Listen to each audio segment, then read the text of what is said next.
So we have to show that the number after AB minus A minus B plus 1, so that can be expressed, right? Mm-hmm. Right. Okay.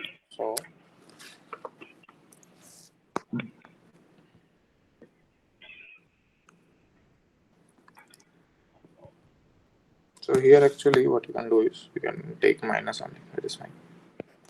So if I take there exists U and V such that AU plus BV is 1, then U plus KB and V plus KA. So that is also a solution, right? Uh-huh.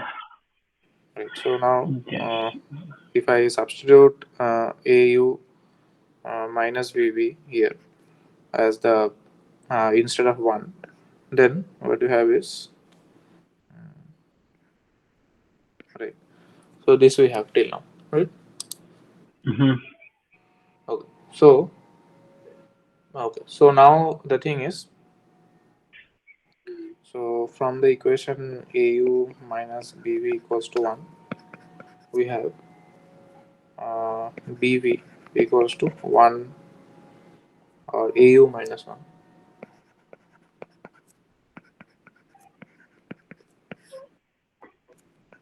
Mm-hmm.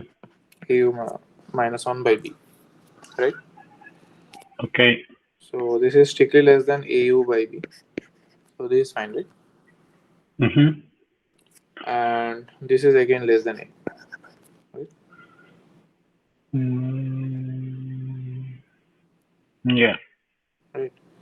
So V is strictly less than A, right? And I know that then what you can say is, so A minus V minus 1. So then that is greater than equals to 0, right? Because V is strictly less than A, Mm-hmm. right? Also U minus 1 is also greater than equals to 0. Okay? Mm-hmm. Because U is positive. Both U and V are positive, right? Yeah. So, so what we got is, so if I take this quantity as X and this quantity as Y, so I can write it as AX plus BY, where both X and Y are greater than equals to 0. So Mm-hmm. I can express this number in this type of form, right? Mm-hmm. Okay, Yes. right. So this is the idea. So after this, any number we can express. Once we find this number, so any number after this we can express similarly and go on like this. So this is the largest number. AB minus A minus B is the largest number that cannot be expressed in AX plus BY form, where X and Y both are non greater than equals to 0. So repeat that part. Yes. So what you saw is that AX AB minus A minus B. This is the largest number, right? So this is the largest number that cannot be expressed in this form, right? Mm-hmm. Yes. Any number after that. So plus 1 we showed that after the plus 1 I can express like this. So similarly you can go iteratively. So every number after this we can actually have an expression of this form. Mm-hmm. So that proves our what we claimed, right, in the part D. Okay, so you're proving IX plus BY.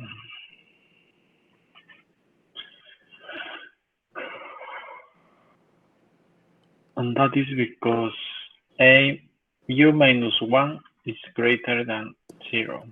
Yes. And A minus B minus 1 is also greater than 0. Right.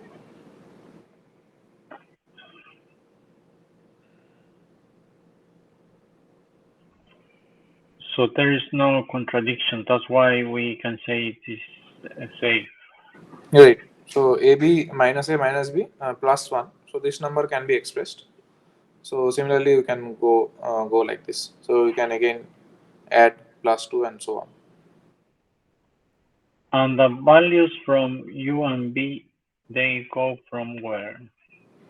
The values U and V are from integers, right? So they are positive integers. Okay, greater than 0. Right. Greater than 0.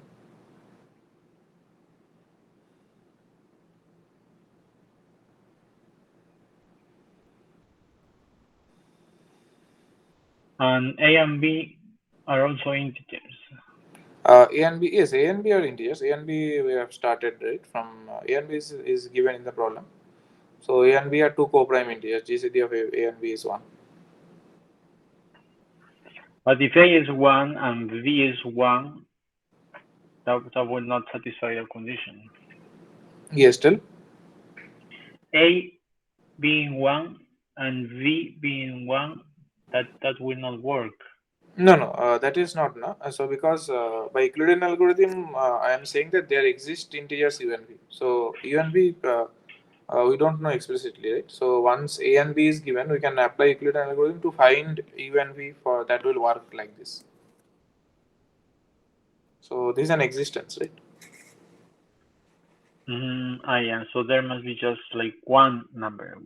Yes. So by Euclidean algorithm, we can find actually, right? So numbers U and V such that this works, Okay, fine. right? Yeah. Right. So the next problem, part F, they are actually saying that can we do it for three numbers? So if I have A, B, C like that,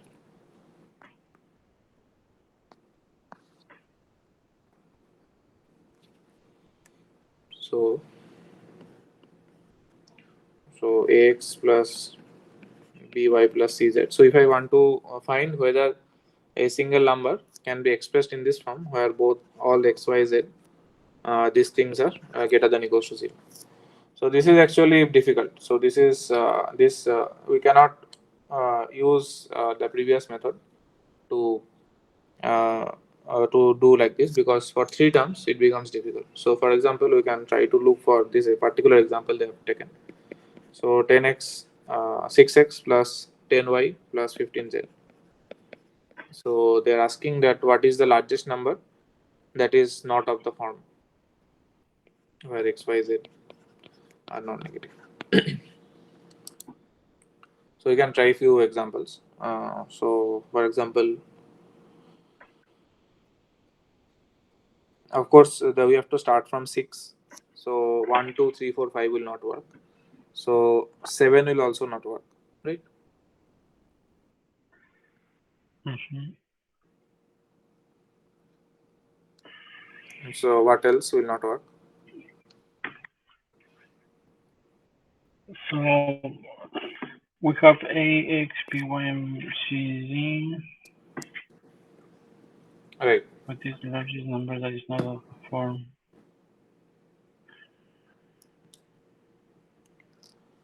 So, so which number you say didn't work?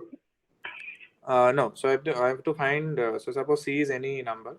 So C equals to. So I have to find whether I can express like this, right? So I Yeah, can write C in terms of like this expression where each of the x, y, z are greater than equals to 0, right? So what I'm saying is, so C and is not equals to. So which numbers will not work? So 1, 2, 3, 4, 5 we cannot express it because the first number is 6. yeah. Right. There is no combination for that, right? Right. 7 will also not work. So that I told. What about 8, 9? Those things also will not work, right? A, 9, 11 will also 11, 11, 13, 14, right? 14, yes, So 15 will 15, work. What about 16? 16, 16, yes, 17, 17 also will not work. 17 will not work. What about 20? 19 also. 19, yes, 19 will also not work. What about 18? 18, yes, it will work. Yes, tell what is the combination? 6 times Right, 3 plus 0, 0. right. 19 will not work. Then 20. 20, yeah, 10 times 2. Right, 21 as well. 6 times 1, 15 times 1. right. 22 doesn't work here. No, 22 it works. 22, right? 22, how Yeah, will it work? 6 times 2 plus 10 times 1. Right. What about So 23? 23. No, 23 is not possible. 23 is not possible, right? What about 24? 24. 24, yes. Yes, 6 So times 4, that is what. So 23 will not work. yeah, 6 times 4. 20. 25 also. 25 works. 25 will 10 be times right. 10 times 1. 15 times 1.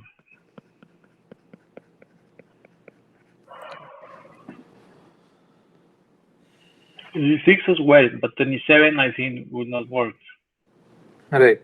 26, 26 it will work, right? Yeah. So 6 times 1 plus 10 times 2. Yeah. 7 will not work. 27? Yeah, that won't work, I think. No, I think it will work. 1 minute. So it is, if I remove Yeah, 15. yes. 6 times 2 plus 15 times 1. Right. So 28. What about 28? 28 would be 6 times 3 plus 10 times 1.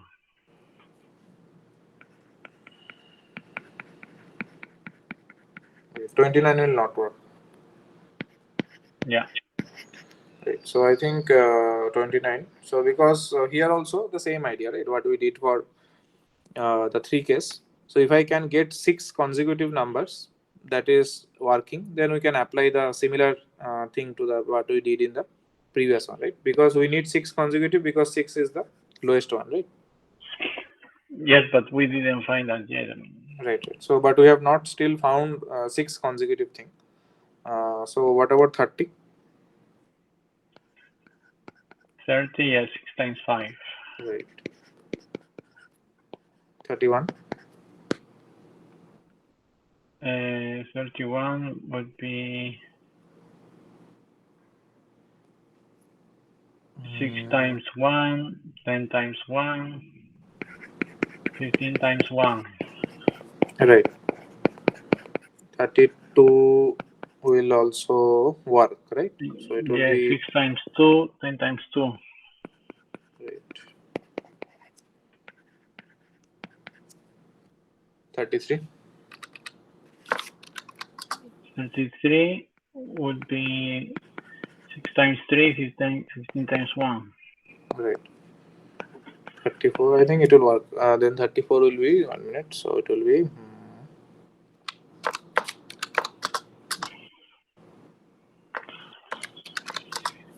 Okay. So 10. Yes. 24 and 6 10, right? times 4 plus 10 times 1. 35. 15 we can take out. Then it will be. 10 times 2, 15 times 1. Right. So yes, we got 6 consecutive numbers. Right. So after this it will Yeah. work. So Yeah. from 1, 2, 3, 4, 5, 6. So up to 35. So these are 6 consecutive numbers. So from 30 onwards, every number we can write like this. Okay. Mm-hmm. So this is fine, right? Yeah. So the largest value here is 29. So 29 is the largest value. So for which this thing will not work. Mm-hmm. Okay. So I think we can move to the next chapter, chapter 7. How we're going to generalize that? Yes, generalization will be difficult because it is 3 variables, right? So generalization is difficult, but means generalization means like general formula. So here what we got is AB minus A minus B. So that is difficult for the 3 case. So that's why they have given the example. But the process is same. Uh-huh. Okay. Okay. Right. So next one is your chapter 7. Mm-hmm.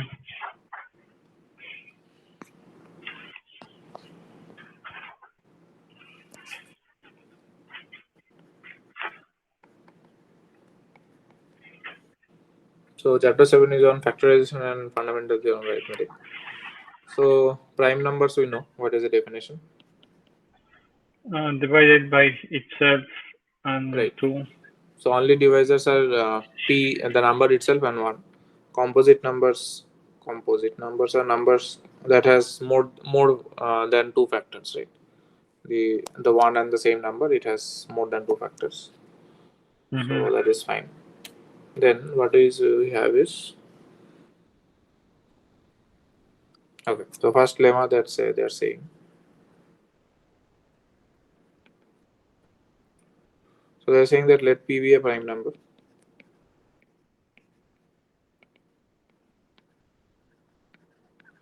and suppose that p divides ab, then we can say that p divides a or b divides b.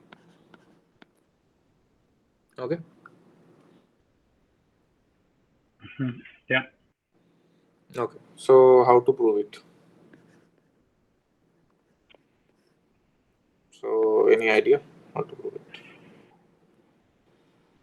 So yes, we know that p divides ab. Now we have to prove So that either p divides a or p divides b. so let's say A would be like X and B would be like C something.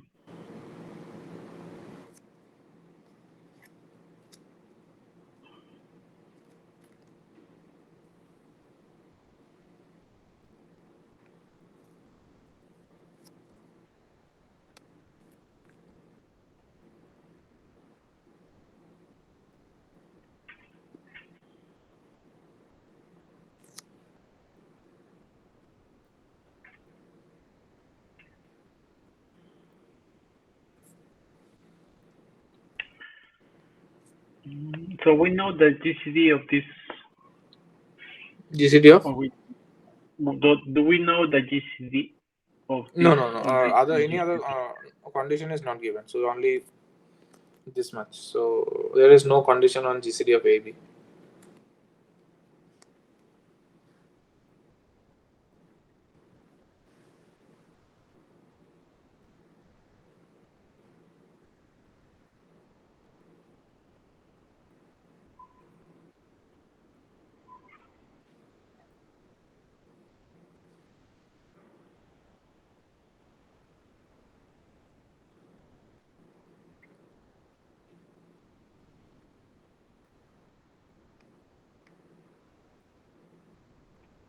I don't know. Okay, so here actually we can do a case work. We can do, sorry. So yes, yes. The thing is, what we can do. So we know that P divides AB, right? Yeah. So if P divides A, then we are done, right? Mm-hmm. Right. So we'll assume that P does not divide A. P does not divide A, right? Okay. So now, so since P does not divide A, so then what will be the GCD of P and A? 1. Okay, 1, right? That is 1. Then, from here we know that there exists by Euclidean algorithm, right? So we can find a linear equation, right? So this implies that there exist integers x and y such that uh, X, Y right. So this equal is to 1, 1. right? Yeah. So now, if we multiply the equation by b on both sides, so pbx plus aby equals to b, right? Mm-hmm. Right. So now, what I can do is, so from if I look into this part of the equation, I know that p divides ab, right? P by C B, yeah. Right. So ab is some p times something else, suppose z, p times z, right? Mm-hmm. Right. So if I put that into this equation, so pbx plus pzy, right, equals to b. So from P here we can take common, right? This is B. So this will imply that P divides B. P divides B, right? So now we are done, right? So because if P does not divide A, then we have proved that P divides B. So either way the statement is true, right? So if P is a prime number, so it either divides A or it divides B. If P divides A, so but you don't prove that P divides A. Right, right. No. The thing is, what we are doing is, if P divides A, then we have nothing to show, right? Because one of the condition is satisfied, right? So we are now showing that if P does not divide A, then we are showing that P divides B. So if you change by if P does not divide B, you will arrive to the same thing, right? But the opposite. Right, right. If P does not divide B, then we'll arrive that P divides A. So same idea. Okay. Okay, fine. Okay. Mm-hmm. Right. So then what we have is, so this is the first lemma. So the lemma says that if a prime product divides AB, then it must divide one of the factors. That is fine. So but notice that this is a special property of prime numbers, right? So because we cannot Which say one? it for composite numbers. Which one is that? Is the special property? Yes. So no. The thing what you showed means just that P divides AB. So this implies P divides A or P divides B. So this is a special property for primes only. So Or both, no? Or that's the no.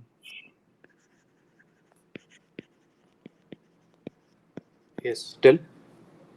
Both could be both. P divides No, A and P B. divides no. It divides only one of them. Either P divides A or P divides B. But here it says for P divides both A and B. Where? The lemma number one, lemma one. Yes. That is true if both of them are equal. Means, for example, it can happen that A and B are equal, right? Mm-hmm. That is fine because A and B is composite. It can have a prime factor. That is fine. But the thing is, after the end of the proof, they are saying that it is a special property for prime numbers. It is not true for composite number. If P is composite, then we cannot say like this. Okay, so this is only for primes. If P Right. divides A and B, P either divide A or P divides P. Okay, that's Right. first lemma. Okay. Right. So the example is why it is not true for so it is not true for composite.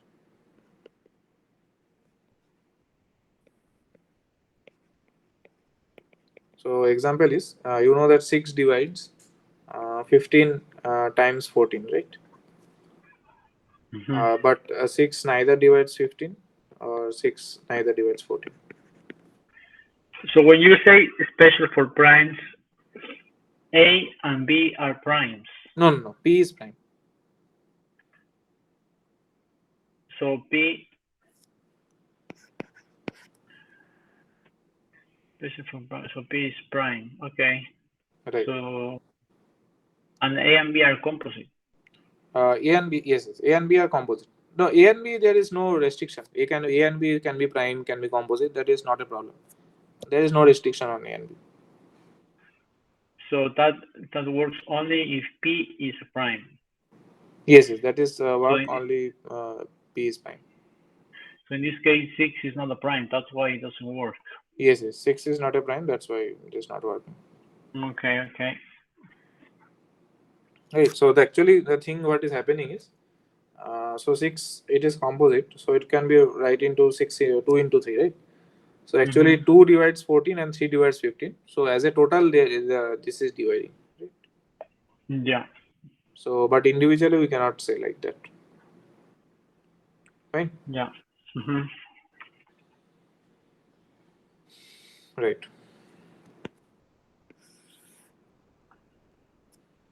So the next theorem is So Lemon theorem is the same thing. Why they put no tell I didn't understand. no? So first it says lemma one, and then it says theorem two. Yes. Theorem this one is different, right? Okay, let's see. Right. So the next, the theorem that is saying. So it is prime divis. The name of the theorem is prime divisibility property.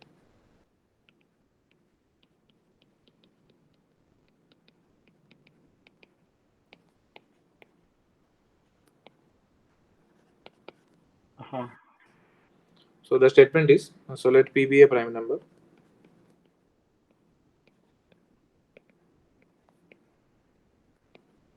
and suppose that P divides the product.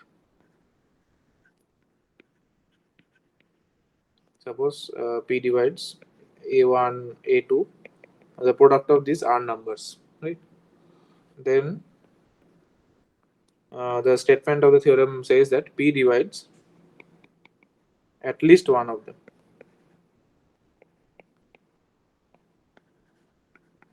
One of the factors A1, A2 up to A. Okay. Yeah. Right. So this is a generalization of the previous lemma. So previous we have only two terms. Here there are the odd terms. Then how to do it? So yes. So it will mostly follow in a similar line to the proof of the lemma. So any idea how to do? No. Okay. So what we can do here is, so same argument will apply. So if P divides A1, we are done, right? Mm-hmm. So this is done. So now we will assume that P does not divide A1. P does not divide A1, right? Mm-hmm. Then what you can do is we can write this product A1, A2 up to A into this form, right? A1 times A2, A3 up to A, right? Uh-huh. So now this is my A and this is my B. So this full term I am taking as my B, right? Yeah. So now we can apply the previous lemma, and I know that P does not divide A, P divides AB. So this implies that P divides B by the previous lemma, right? Yeah. Yeah. Lemma 1. So from here I get that P divides A2, A3 up to AR, right? Uh-huh. So now similarly we can continue. So from here also two cases arise, that if P divides A2, we are done. Otherwise, P divides A3, A4 up to AR, right? So like that we can continue, and eventually we will find some AI such that P is divisible, right? So we continue in this manner. Uh-huh. So and eventually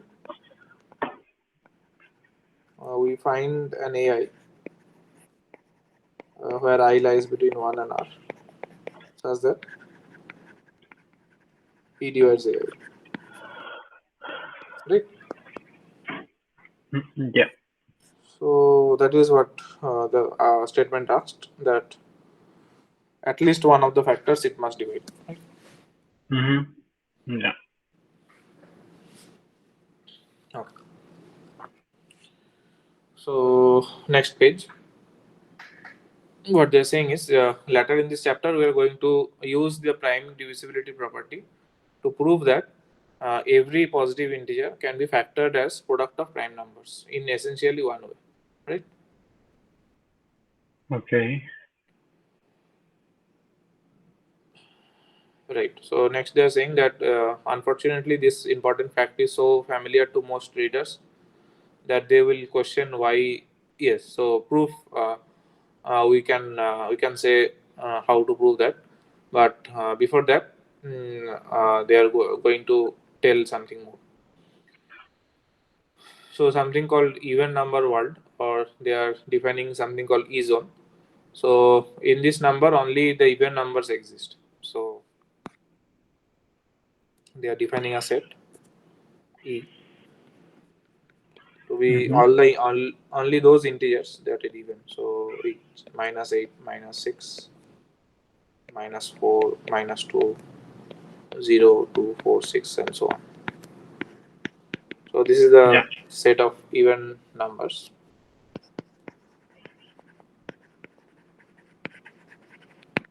Right. So note that in this E zone, we can add, subtract, and multiply as usual. That is fine. Since the difference, sum, addition of even numbers are again even numbers, right? Yeah. So if I take any two numbers, I know that, right? So we can also talk about divisibility. We can say that a number m, E divides a number n if we can write the same thing. So n equals to mk, right?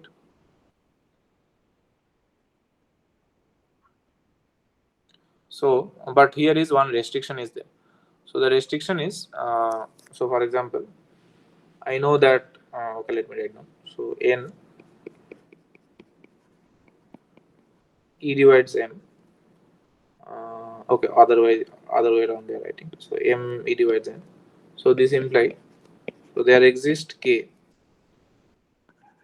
with n equals to mk, right? Okay. Right. But the thing is, this k must also lie to this set E, right? Okay, sorry. This k must also lie within this set. Okay. Within where? This set E, this set of even numbers. So K should be an even numbers. Okay. Right. So, but so that's why it always does not work. So, for example, 6 E divides 12 because 12 you can write 6 times 2. So k is 2 Yes. here and 2 belongs to E, right? But on Yes. the other hand, 6 and 18 we cannot say the same thing because 18 is 6 times 3 and 3 does not belongs to E, right? Yes. K is not 3 is not an even number. Right. Right. So here we can say that so 6 does not E divide 18. 18. Okay. So then what you can do is, so similarly we can define what is an E prime. So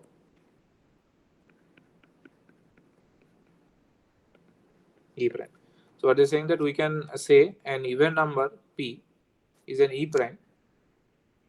So let me write down. So an even number P is an E prime if it is not divisible by any even numbers.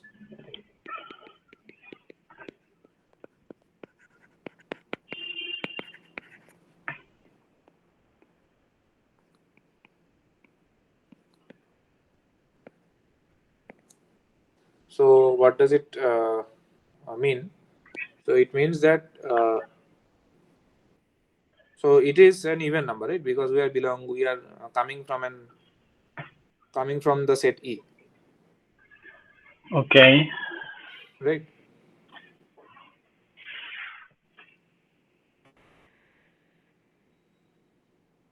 But the thing is, what will happen is it is not divisible by any even number. So for example, I will not able to find uh, this type of thing, this k So type of thing, such that it belongs to that set again. so 18. Right, 18 is a E prime. So other examples are, for example, 2, then 6, 10, 14, all these numbers, 22, 26, 30. So all these numbers are E primes. So these are E primes Right. because they are not divisible by any even number. Right. They are not E divisible, right? Right. They are not E divisible. Right. Therefore, they are E primes. Right. Okay. Okay. Right. So that is fine. So now, so before that, we have just proved that p divides ab implies that p divides a, p divides b. That is so. Now, if we try to find a similar thing in this E set, right? So then, if we consider a E prime 6, so E prime number 6, and if I take A as 10 and B as 18, right? Then we have AB equals to 180, right? Okay. So 180 is also 6 times 30, right? Yeah. So 6 times 30. So here we know that it is divisible by 6, right? Because 30 is also an even number. So it is E divisible, Mm-hmm. right? Yes. So AB is E divisible by 6, right? Yes. But the thing I know that it is not, but individually A and individually B are not E divisible, right? Yes. Individually, A and B, they are not E divisible by 6. Right. So that thing also work here. So the same argument work here. So it can happen that the product they divide, but individually it is not working. So that previous lemma is not true in this E set, right?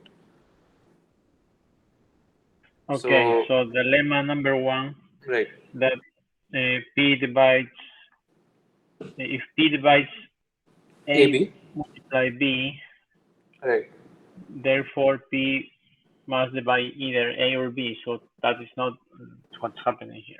right. That is not true here in this E zone or the set E, Mm-hmm. right? Okay. Okay. Right. So what else can we say? So there are other self-evident facts that are untrue in ISO that we'll see. For example, consider the fact that every number can be factored as a product of primes in exactly one way. Right. So that is not true because the thing 180 if we take, so the special 180 number if we take, so this I can write as 6 into 30, right?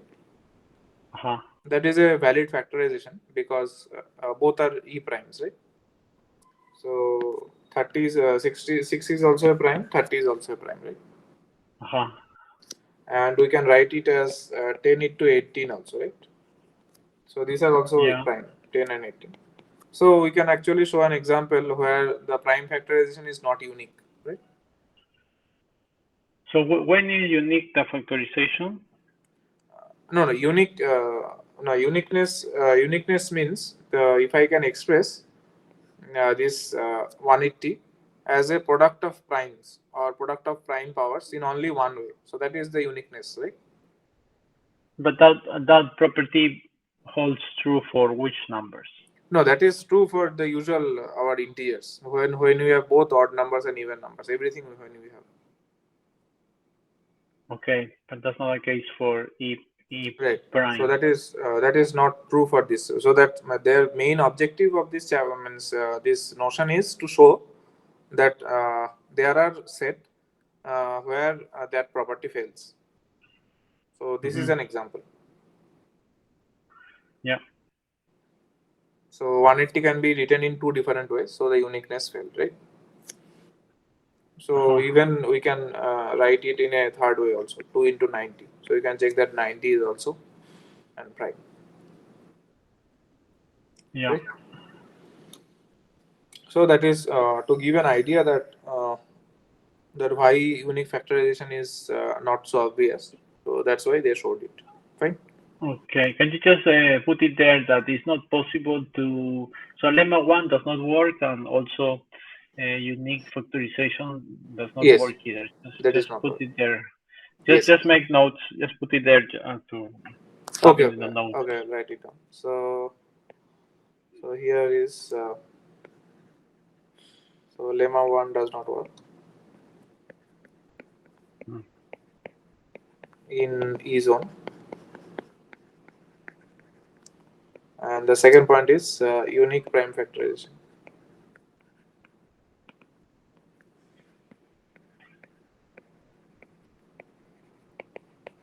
Also also does not work.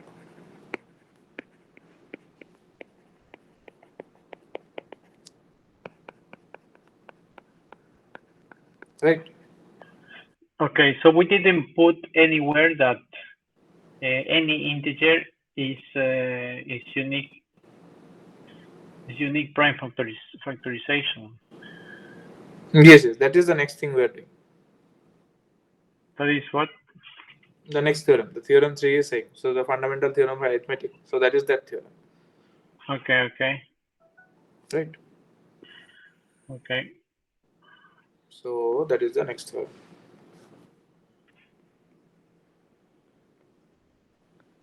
So it is called the fundamental theorem of arithmetic.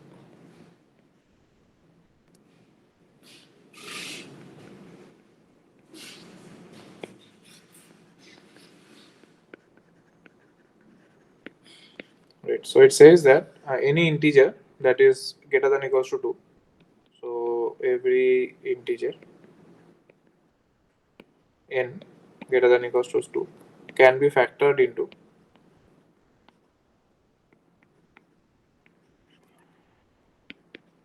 into a product of primes.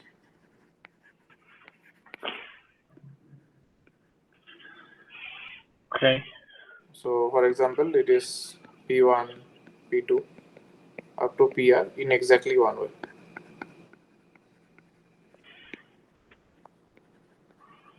Mhm. So here, this P1, P2, PR, they can be, though all of them are not distinct. So that is, there no are mentioned. Okay. So for example, uh, yes. So for example, 20 if I take, right. So it is 2 times 2 times 5, right. Mhm. Right. So this is a factorization of prime factorization of 20, right. I see. So there is no other way you can factor it. So So they are saying that before we commence the proof of the fundamental theorem of arithmetic, a few comments before that. So if n is prime itself, so then we have only, so for example, suppose 5. So then we can have to write 5 only, right? Because this 5 times 1 does not make sense, right? So if n is prime itself, then we just write n equals to n. So that is your prime factorization, right? That is the product consists of only a single number. Okay. Yep. So should I write that one? Or that is fine, right? And the second condition is, so since we write n equals to p1, p2 up to pr, we did not mean that p1, p2, pr have to be different. So that I already told. So for example, they have given example of 300. So 300 is nothing but 2 times 2 times 3 times 5 times 5. So like this, right? So one is not a prime, right? No, no, one is, no, we start from 2. Yes, one is not a prime. So 5 cannot be expressed in a multiplication of two primes because Right, because it is itself a prime. So yes, so for prime factorization of prime means there is only one term in the product. there is only one term, yeah. So that's not true for 5. Right, Okay. fine. Mm-hmm. Right. So the second point is I already told, right. So that is this P1, P2 up to PR. They need not be distinct, right. Sorry, if P, sorry, P, what did you say? P1, P2 up to PR, right. So they need not be distinct, right. Yeah, they could repeat, yes. Right. So that is the example they have given for 300. That 2, 2, 3, 5, 5, right. Yeah. And the third point is say that it can when we can say that n can be written as product of exactly one way, we don't mean rearrangement. So rearrangement in the sense is, so 12 is 2 times 3 and 2 times 3 times 2. So this will not consider these two things are different. They are same. They're the same. So this is just a rearrangement of the other, right? So these are treated as same factorization. So most of the cases will go from the increasing to decrease, means from the smallest to the largest. So P1 will be less than equals to P2 less than equals to P3, so on Uh-huh. up to PR. So this is the order we will follow. So Okay. PR is the Those largest are one. yes, those are the assertions, right? Yes, yes, still. The assertions, assertion one and assertion two. Right, right, right. No, no, no. Yes, yes. That is more likely they are saying. So before that means I am now reading the paragraph before starting the proof. That paragraph Okay. I read just now. Okay. Mm-hmm. Okay. Yeah. So now we have to see the proof, how the proof is working.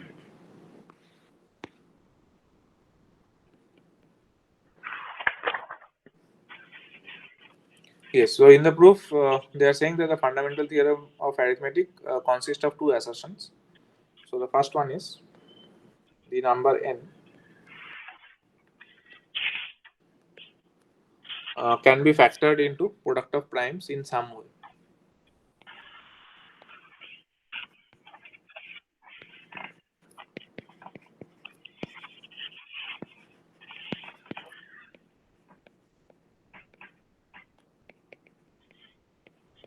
Right.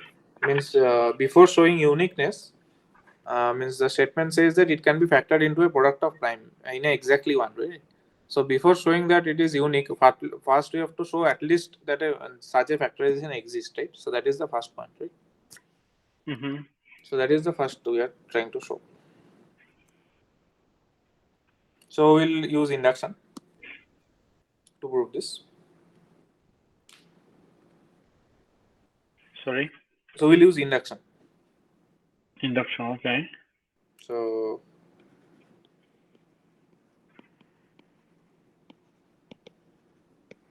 we'll use induction on n. So let us see the first few steps. So if n equals to 2, I know that 2 equals to 2, right? So this is the factorization. N equals to 3, 3 is equals to 3. N equals Okay. to 4, or it is 2 times 2, right? Uh-huh. Yeah. So each of this number can be written as product of primes, right? Yeah. So the assertion 1 is true for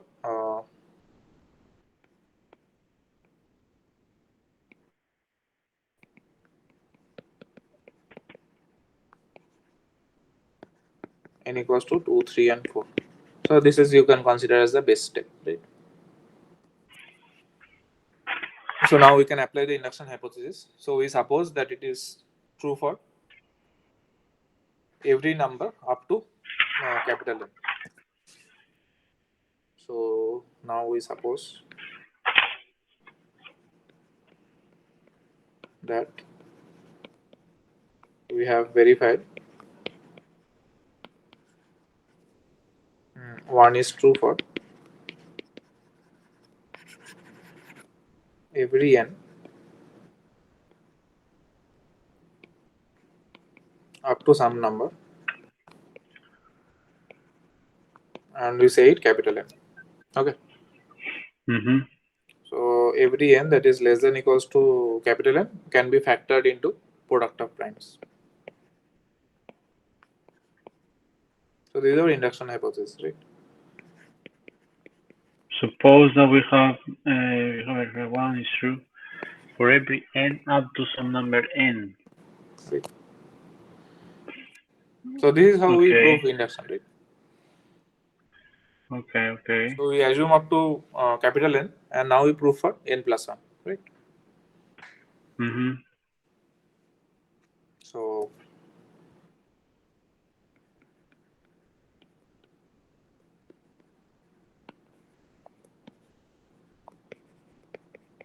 right. So there can be two cases, right?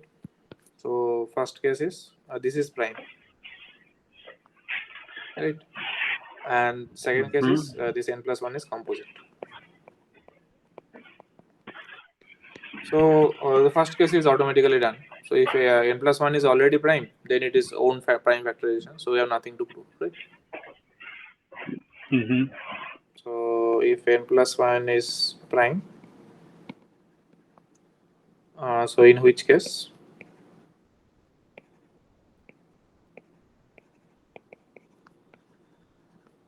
it is its own prime factorization.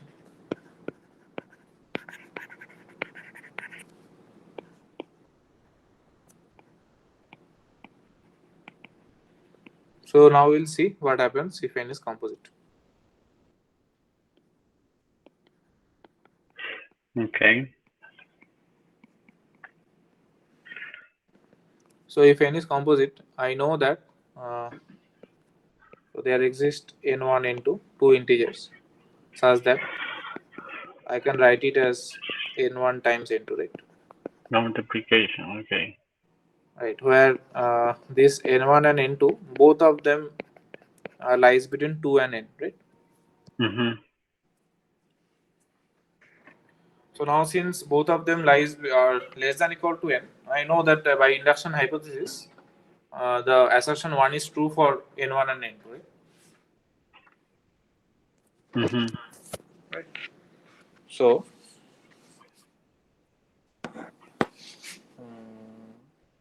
okay. So by induction hypothesis,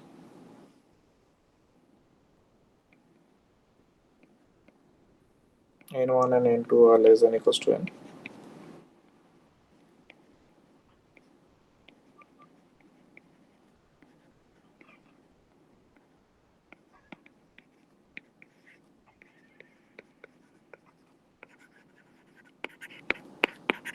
Right. So n1, I know that there exists prime p1, p2 up to pr, and n2 also I can write it as q1, q2 from qs, right? Okay. Now this n plus 1 is nothing but n1 times n2. So we'll use their individual prime factorization. pr, then q1, q2 up to qs. Uh-huh. So so this also proves that n plus 1 also have a prime factorization, right? Can be This factored. proves Can be factored into product of primes. the product of primes. Okay. Because n1 and n2 they are factored into primes because of assertion 1.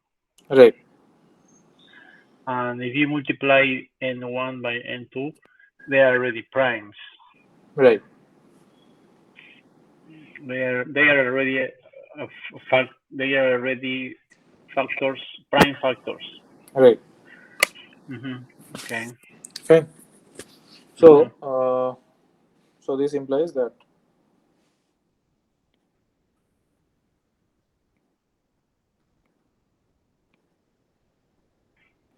assertion 1 holds true for n plus 1. So this implies by induction 1 holds true for any n, right? For all n that is greater than equals to 2. Mm-hmm. Fine. Yeah. So now we have to show the second assertion. The second assertion is that it is unique. So let me write down. So the second point is there is only one such factorization. Mm-hmm.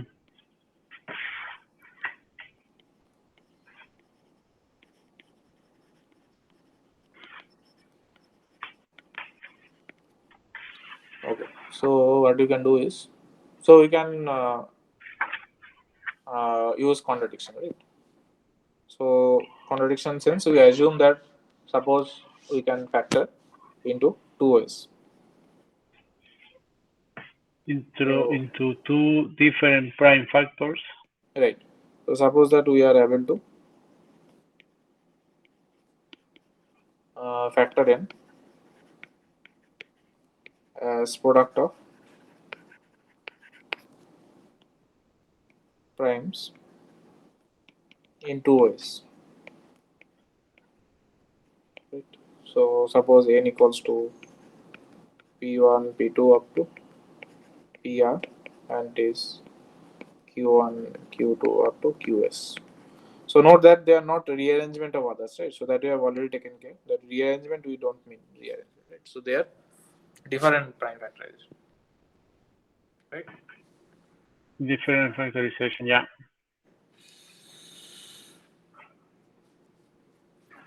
So now I know that p1 divides n, right? So this implies p1 must divide q1, q2 up to q1, sorry qs, right? Sorry, P1 divides N, therefore P1 divides, yeah, okay, you are doing the other, yeah, Right. sorry. So now, if we recall the theorem, we know that by the divisibility property, I know that p1 must divide one of them, right? One of them, yes. Right. So this implies p1 must divide uh, one of qi's, right? Yeah, So without loss of generality, we can assume that p1 divides q1, right? We can rearrange the prime numbers, right? yeah, So, but we know that q1 is also a prime, right? So and p1 is also a prime. So this divides. So this is only possible if p1 is equal to q1, right? Because p1 is a prime, q1 is also a prime. So the factors are only 1 and q1, right? But uh-huh, p1 is a prime, that is not 1. So p1 has to be equal to q1, right? right, because, okay, yeah, So once p1 is equal to q1, then we can cancel both of them from each of the side, right? And then we apply the same process for the remaining product from p2 to pr and q2 to q1. So in mm-hmm. each step, we'll show that exactly all of the prime factors are actually same. Okay, Good. So P1 equals to Q1, P2 equals to Q2. So we can rearrange the product Q2, Q1, Q2 up to Qs and show that they are all same. And so this proves that there is only one way that n can be written, right? So now next we apply for. so the contradiction would be what? Yes, contradiction is then this is false, right? So it cannot be factored into two different ways. We have proved that each of the terms are same. Mm-hmm. So next we apply same for P2, P3 up to PR equals to Q2, Q3 up to QS. So at each step, one factor will cancel out, and then we arrive at a contradiction, which shows that only one factorization is possible. Because P1 is equal to Q1. Right.